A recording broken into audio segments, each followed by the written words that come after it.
Thank you. Thanks to the Leonardo and the Women Tech Council for putting on such an amazing event. I'm excited to be here.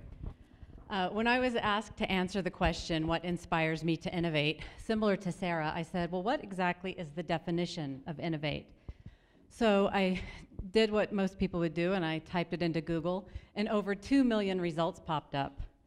The majority of those were business-focused. However, the one that resonated with me most was actually Merriam-Webster's simple definition of innovate, which was new ideas, methods, or devices, and then the act or process of introducing these new ideas or devices.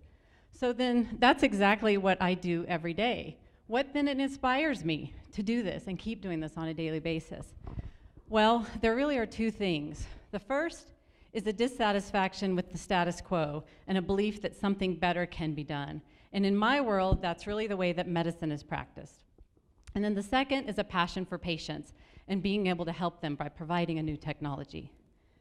So the company that I work for actually develops technologies that can help people understand how their cancer is behaving, or can provide a number that can help them determine what their risk is for developing a certain cancer. This information then leads to an opportunity to individualize their care or potentially improve their patient outcomes. So this is a pretty cool space to be in. The challenge then is getting physicians to admit that the way they're doing things is really less than optimal, especially when they've been doing this for many years. And then not only to admit that the way they're doing things is less than optimal, but then to accept that there's a better way out there. Right now, the product that I'm launching is a molecular diagnostic for melanoma. So the way that melanoma is currently diagnosed is by looking at a suspicious mole under the microscope. So taking a snapshot and saying, is this melanoma or not? And most of the time, this is great. It's a perfect way to do that. However, there are situations where more information is helpful. And those are the situations where our technology comes into play. So what our technology does is it looks at a deeper level of the mole and tells patients and physicians exactly what's going on at a cellular level. So how are those genes behaving and how are they being expressed?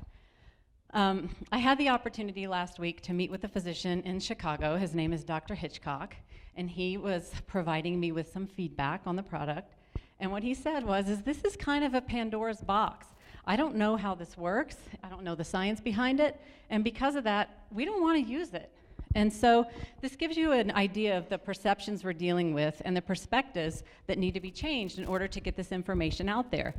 Even though this technology can provide information that could potentially identify a patient who has melanoma, who would have otherwise been missed, or conversely, could potentially avoid a surgery for a patient that was overdiagnosed, there's really a lot of challenges and roadblocks to get these physicians to change their mind.